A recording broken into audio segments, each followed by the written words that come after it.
What is up, guys? Welcome back to the channel. My name is Lewis and this is GenFlow. If it is your first time stopping by, do me a favor, go down, hit the subscribe button. It would mean a lot to me. So anyways, let's get into today's video. So basically, guys, this is part 2 to the exhaust install. So to sum everything up, if you didn't catch the first video, basically I was just going to bolt on my eBay exhaust system, but the problem we ran into was actually that the previous owner, he did some type of welding with the Y pipe. So in today's video, basically what you're gonna see is I just came from the welding shop. I just got my eBay exhaust system welded onto the car. I want you guys to let me know down in the comment section which exhaust do you prefer, which sound do you prefer, if I made a good decision upgrading to the eBay catback exhaust system, or was it a big mistake. So everyone, what we're gonna do is hit the rewind button and jump back into that vlog. I'm gonna piece everything together. The videos might be all over the place and I might be jumping around a lot without, you know, transitioning, but hear me out, guys. I lost the footage. I apologize for that. So anyways, I hope you guys enjoy the video, and yeah. But you guys didn't think I was gonna leave you without a cold start, did you? So let's get into this cold start before we leave, and then we can get going. Because we are ready to leave. All right.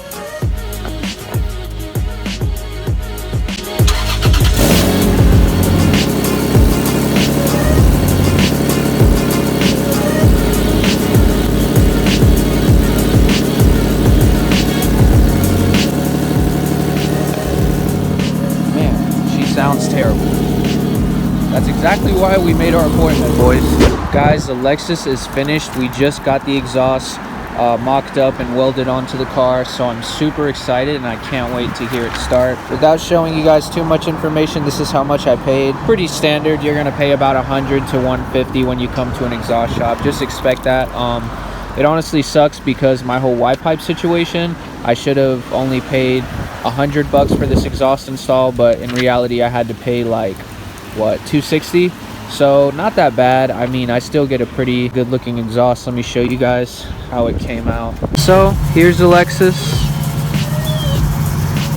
Here's just another angle for you guys, and here is actually our catback exhaust system.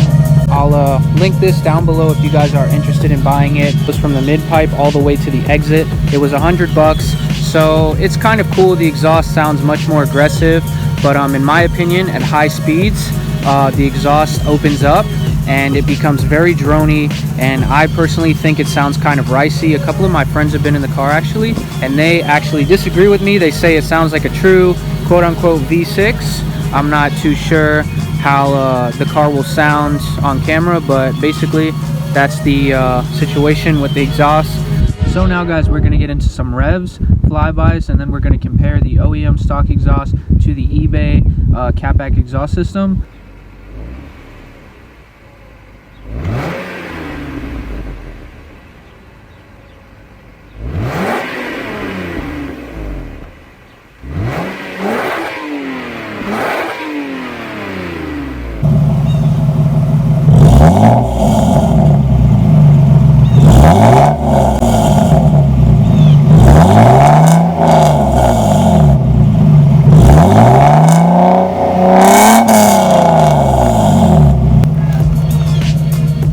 There you guys go. I don't know how good you can hear how rattly the exhaust sounds, but yeah, it does have a nasty rattle to it. I personally don't like it, but for $100, I think it sounds okay, and it definitely gives the car a lot more personality. It makes the car a lot more aggressive. So I wish I could show you guys a better view of the exhaust system on the car, but the best I can do is kind of just crouch down and show you how the exhaust system looks under the car. Here's a big old fart can, and let me try to see if I can focus it. There we go. You can see it connects all the way to a mid pipe, and then the mid pipe connects to the Y pipe. So for $100, you're not really in too much money, and the car, I think it sounds better than stock. But here is the Lexus.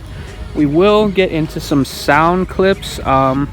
We're going to do some flybys just so you guys can hear how the Lexus sounds. So I'm gonna set you guys up for that right now. I'm gonna try to see if I can get a good angle.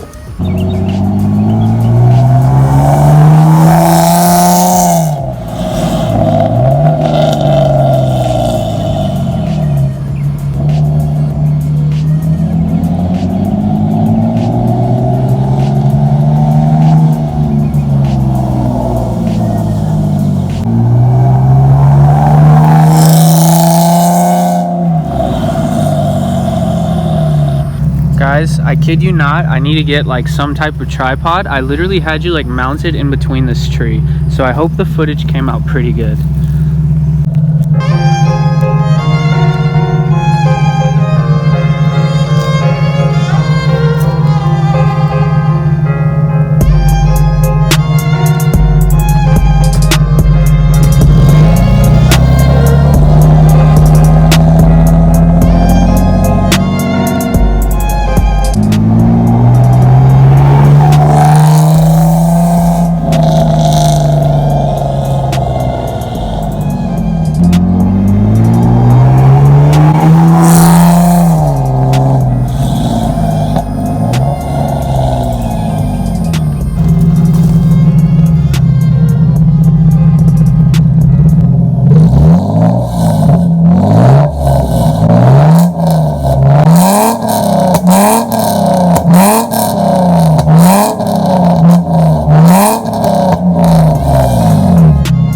So I just watched the Flybys. You could actually hear the exhaust pop. It's pretty warm. I took it around this whole plaza like a couple times. I'm at an abandoned mall, so there's nobody out here. We're all safe. But yeah, basically that is the exhaust comparison. I try to give you guys a couple revs. I revved it pretty much all the way up to redline. I didn't bang it off of redline though.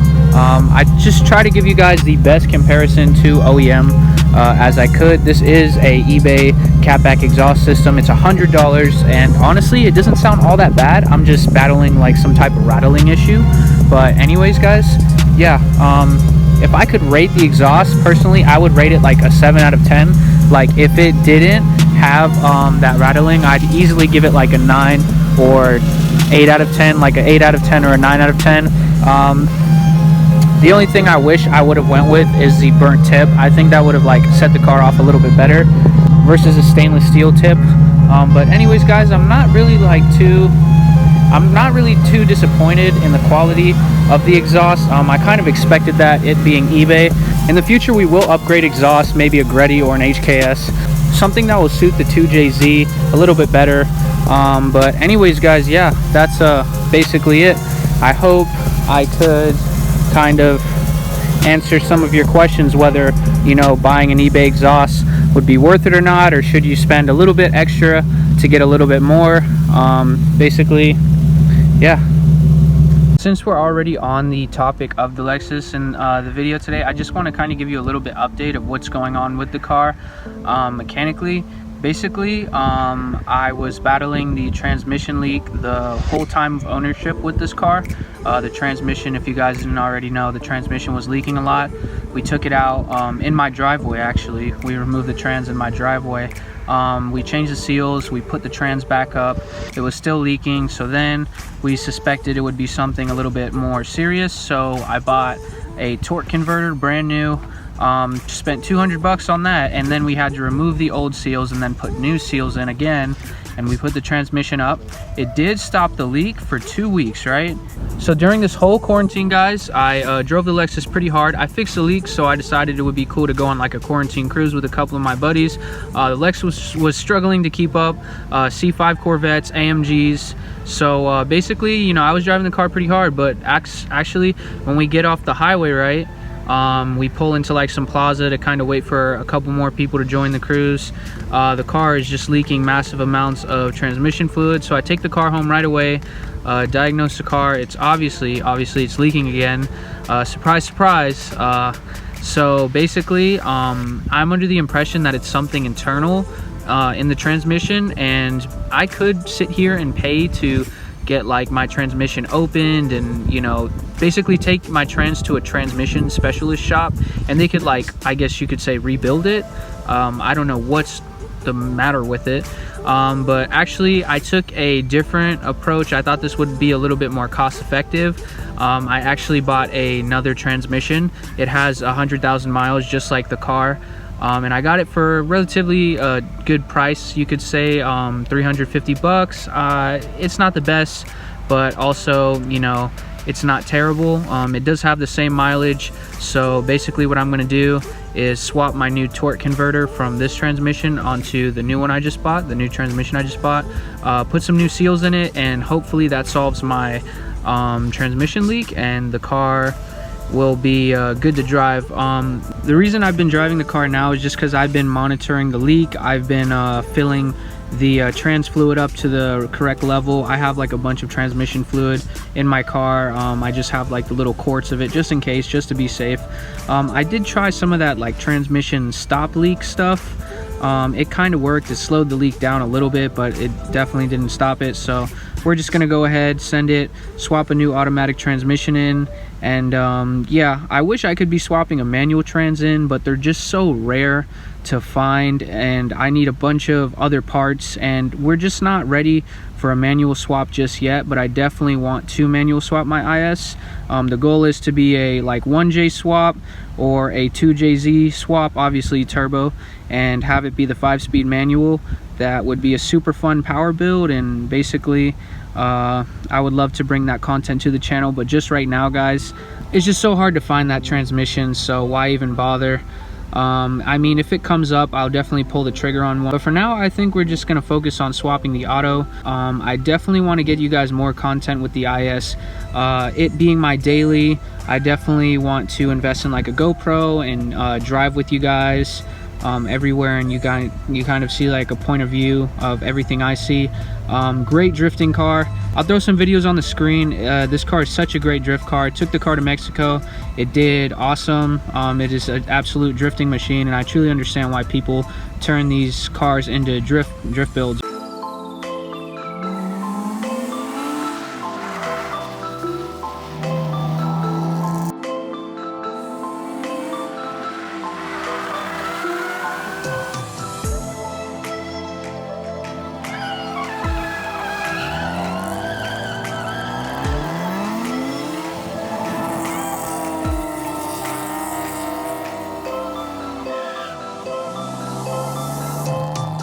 I kind of want to get a 350Z for that. That's just like, you know, the perfect car for it. 240s are way too old, but who knows, maybe I might turn this into a drift build later on down the road, so we will see. Yeah guys, with all that said, I just wanted to give you an update of what's going on with the Lexus. I am still searching online for an armrest. I'm trying to swap this one out with a black one. I just haven't found the right one for the right price. And let me zoom in, and then I don't know if you guys, how good you guys can see that, but the headrests, I do need to find some black ones. But besides that, the black interior swap, it looks really good on the car. I do need to spray this part of the carpet again, touch it up a little bit, but the color's been staying on for the most part. The carpet was just brushed in a different direction. I do need to get some floor mats for it.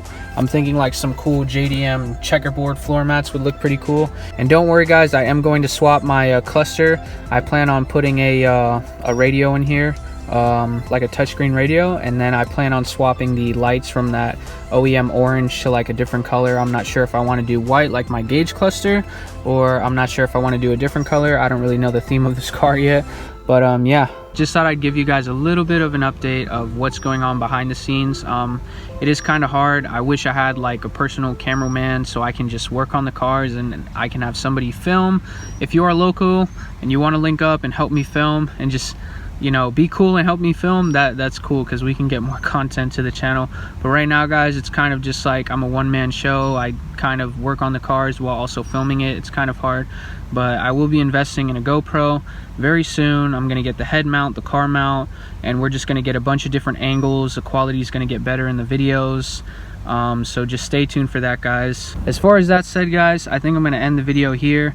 It is getting pretty dark outside and I'm gonna meet my girlfriend later. I think I touched every topic that I was supposed to, so I'm not gonna keep you guys here too long. I just want to thank you for hanging out with me, and if you already are subscribed, thank you. And if you guys aren't subscribed, just please subscribe. Come on, hit the bell, bro. Like, it's 2 seconds. It's a free subscription. So anyways guys, with all that said, I'm talking too much, so I'm just gonna end the video right here.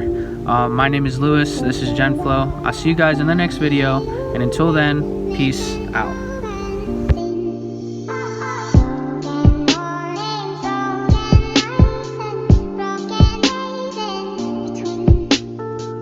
Open